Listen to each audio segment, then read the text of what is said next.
우리 엄 회장님께서 기업 평가라고 하셨는데 그 인사평가에 대한 얘기를 좀 하려고 합니다. 그 인사평가가 사실 그 기업에서 차지하는 비중이 상당히 크죠. 예. 그러니까 이제 그 일하는 사람들을 평가를 해서 뭐 보상해주고, 그 다음에 교육해주고, 그 다음에 이제 어쨌든 그 사람들이 어떤 마지막까지, 퇴직까지 하는 과정에서 인사평가가 차지하는 비중이 상당히 클 수밖에 없죠. 그래서 사실 이제 이 얘기를 어디서부터 얘기를 할까를 고민을 좀 했는데 너무 이제 양이 방대하다 보니까 쉽지 않았고, 그래서 그냥 제가 그냥 임의로 두 가지 얘기를 좀 할 거고요. 그 다음에 그 최근 선진기업에서 지금 평가가 좀 바뀌고 있는 얘기를 좀 화두를 던지고 마무리하도록 하겠습니다.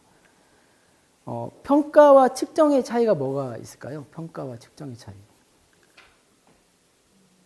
평가, 측정. 측정은 정량화되어 네. 이 사람의 점수가 99점, 이 사람의 점수가 90점, 이 사람이 80점. 이게 이제 측정이겠죠. 어떤 그 도구를 활용해서 그 사람의 어떤 그 점수화시키는 그 측정이라고 할 수 있고, 평가는 이 측정에 의사결정이 들어가는 거라고 생각이 들어요. 그러니까 똑같은 점수를 갖고 있어도 평가자가 또 다른 의사결정을 하게 되거든요. 그래서 평가가 상당히 어려운 거예요, 사실은. 내가 보기에는 저 사람하고 똑같이 이렇게 한 것 같은데 누구는 뭐 좋게 주고 누구는 나쁘게 주고, 거기에 이제 평가자의 의사결정이 들어가기 때문에 이제 그런 거다라는 생각이 들고, 그래서 기업에서 이제 많이 교육을 많이 해요, 사실은. 평가자도 교육을 많이 하고 피평가자들도 교육을 많이 해요. 그러니까 최근에는 사실 이제 그렇게 많이 하고 있지 않은데, 저희 같은 경우 제 기억으로는 이제 새롭게 평가 시스템이 도입되는 그 시기에 이제 판로들도 교육을 해요. 평가 받을 때 이렇게 받아야 된다. 팀장한테 너무 막 이렇게 거칠게 항의하면 너 직장 생활 힘들어진다. 막 이런 교육도 했었어요, 옛날에. 팀장은 이 평가가 결국 면담이라고 하는 코칭의 프로세스로 이제 그 진행이 되잖아요. 그러다 보니까 어떻게 하면 코칭을 잘할 수 있을지, 어떻게 하면 평가 결과를 잘 설득할지, 이런 것들도 교육을 하고 있죠. 그래서 평가는 상당히 어려운 부분이다. 말씀을 다시 한번 드리고요. 저는 평가 부분을 크게 세 가지로 아까 이제 말씀드렸지만 전체적인 평가의 개요에 대한 부분들 한 부분하고요.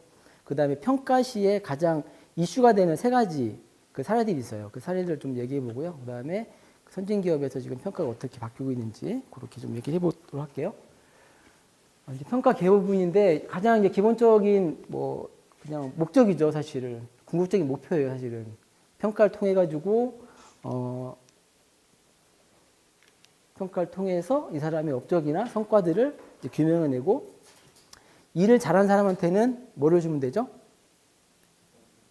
보상을 주면 되고, 능력 있는 사람은 승진을 시키는, 이게 이제 바로 직무지향적 평가가 되는 거고, 그리고 이제 이 친구가 이제 갖고 있는 역량들을 그리고 이제 업적들을 평가하면서 향후에 이 친구가 좀 더 그 전문가로서 성장하기 위해서 무엇이 필요하냐, 이런 것들이 바로 이제 그 개발지향적 평가라고 해서 자격과 능력들을 평가하면서 향후 이제 교육훈련과 연계되는 것들이 있을 수 있고요.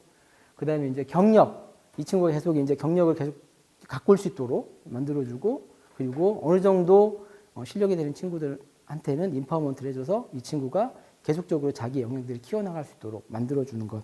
이게 이제 바로 인사평가의 가장 큰 목적이라고 할 수 있을 것 같아요. 그래서 단순하게 평가는 어떤 측정이나 그 다음에 너는 A야, 너는 B야, 이것이 아니라 이 친구가 이 우리 구성원이 향후에 앞으로 더욱더 발전하고 개선할 수 있는 이런 것들을 만들어내기 위한 출발점이라고 할 수가 있습니다.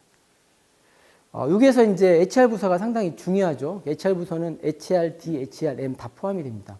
그래서 보통 많은 기업들이 이제 그 뭐 이런 시스템들을 갖고 있고요. 그 다음에 평가자 교육들, 그리고 어떻게 하면 평가를 좀 더 객관적으로 할 수 있을까, 이런 고민들 되게 많이 하고 있어요. 그래서 평가 끝나고 나면 막 피평가자들한테 평가 뭐 받고, 뭐 평가 점수 안 좋은 팀장들은 또 불러가지고 교육도 하고 막 이렇게 합니다.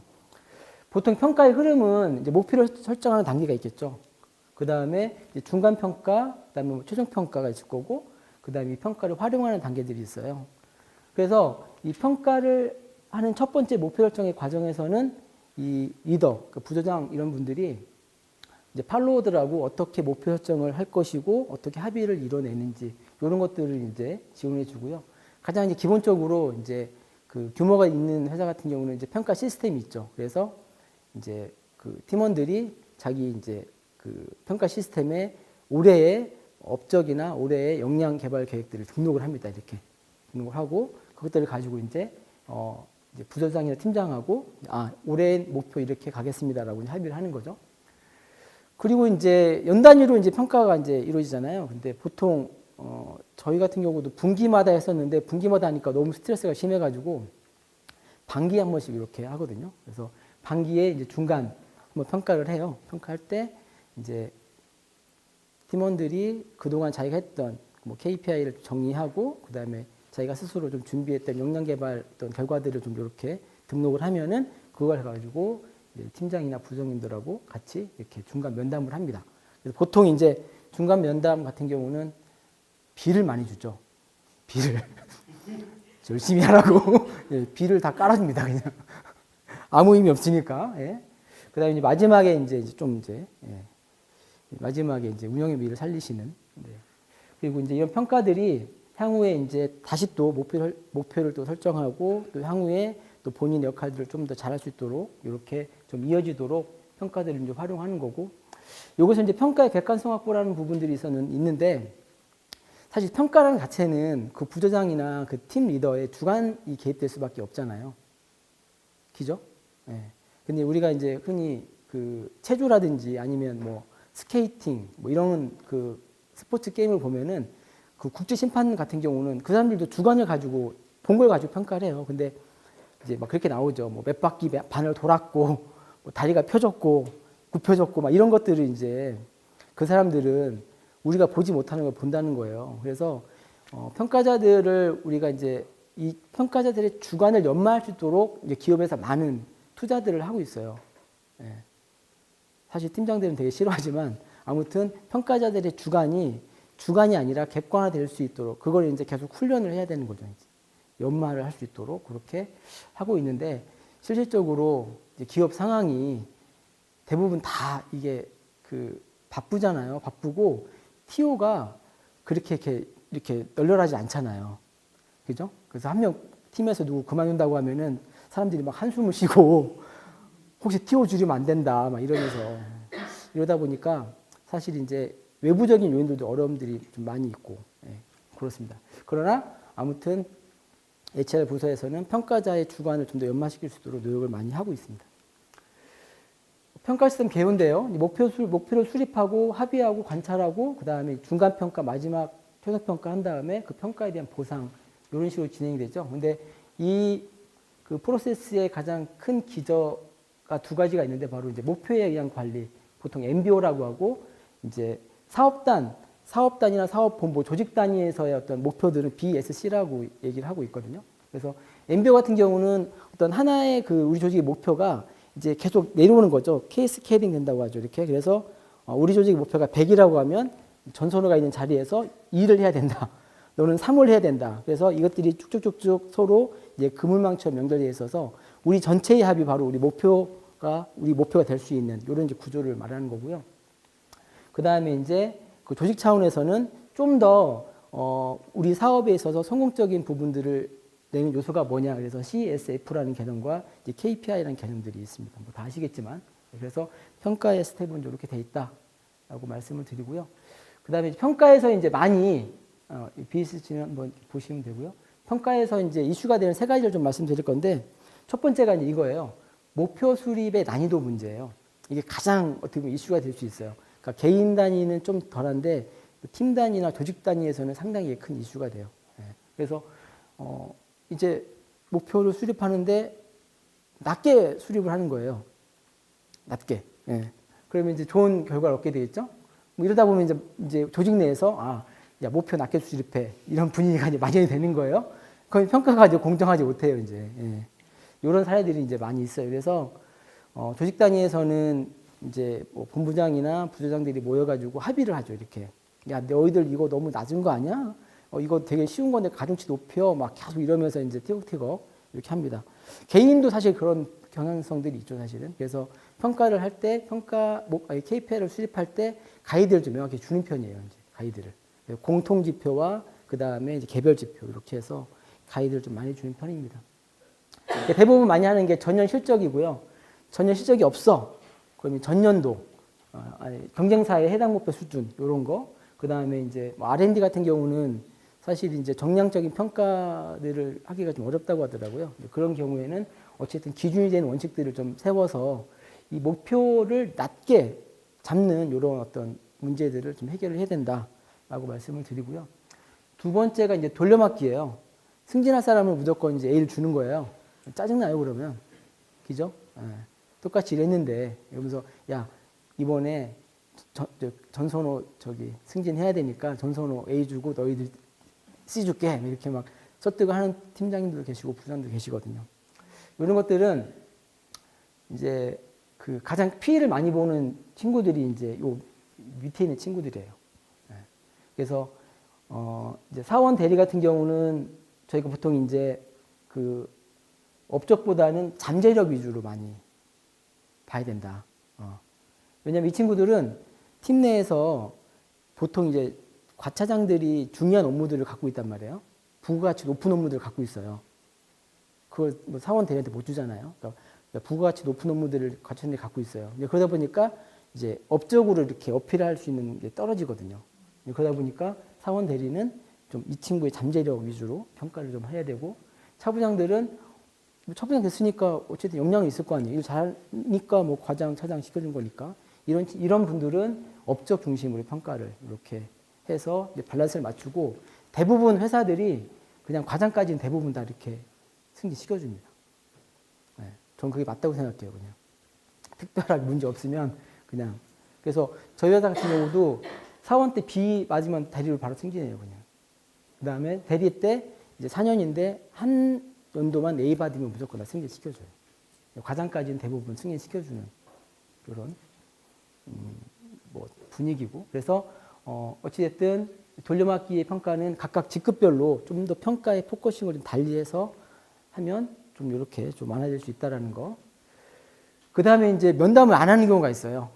그냥 그 전산에 딱 때리고 평가 끝났어 이렇게 하는 케이스가 있어요. 초기에. 근데 사실 이제 평가라는 건 제가 말씀드렸듯이 단순하게 이제 그 내가 몇 등급이냐 이걸 받는 것이 아니라 향후에 내가 부족한 것이 무엇이고 또 어떻게 내 개발할 것이고 어떻게 좀 그 개선할 것인가 이런 것들을 좀 나누는 시간들이잖아요.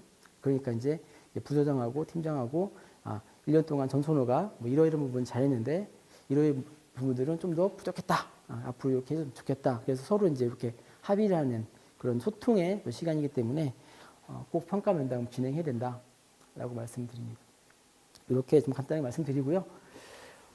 이제 글로벌 선진 기업들 그 우리나라 같은 경우도 이제 제가 기억으로 2010년도부터인가 아무튼 조금 이렇게 평가에 대해서 이제 인식이 전환이 됐다고 이제 얘기를 하는데 이게 이제 지희 사례거든요. 지희 같은 경우가 이제 그 연 1회 실시했던 기존의 인사평가를 상시평가로 이렇게 바꿨고요. 그 다음에 상대평가를 하죠. 우리 팀에 10명 있으면 그 중에 뭐 2명은 S, 1명은 S, 2명은 A, 뭐 3명은 B, 뭐 C, D 이렇게 준단 말이에요. 근데 이거를 그냥 네가 올해 목표를 달성했으면 무조건 그냥 등급을 주는 거예요. A 주든 B든.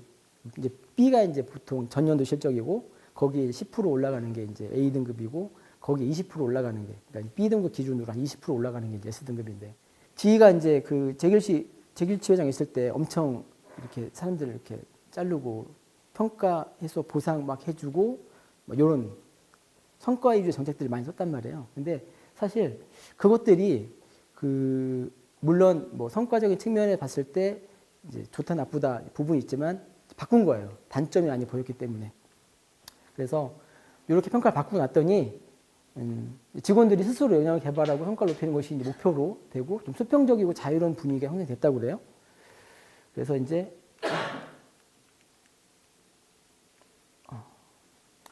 이제 우리나라 기업들 중에서도 이제 상대평가에서 절대평가로 전환하는 기업들이 있어요.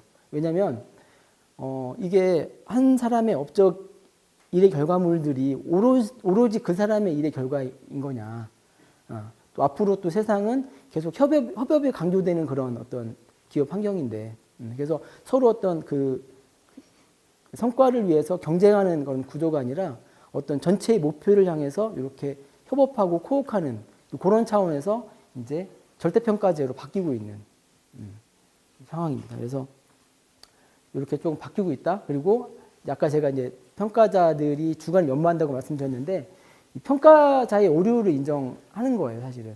그래서 나랑 친한 사람한테 점수 잘 주겠죠. 최근에 뭐 잘한 사람한테 점수 잘 주겠죠. 뭐 이런 평가자들이 평가 오류가 있어요. 예, 인간이기 때문에. 그래서 그런 평가자의 오류, 그리고 협업이 강조되는 기업의 환경들을 좀 고려해서 이렇게 그 상시 절대 피드백 위주로 평가들이 바뀌고 있다. 이렇게 좀 말씀을 드립니다. 평가는 단순하게 점수를 부여하는 것이 아니라 한 개인, 한 조직이 좀 더 성장할 수 있도록 이렇게 함께 성장을 위한 열린 커뮤니케이션이다 라는 말씀으로 마무리하도록 하겠습니다. 감사합니다.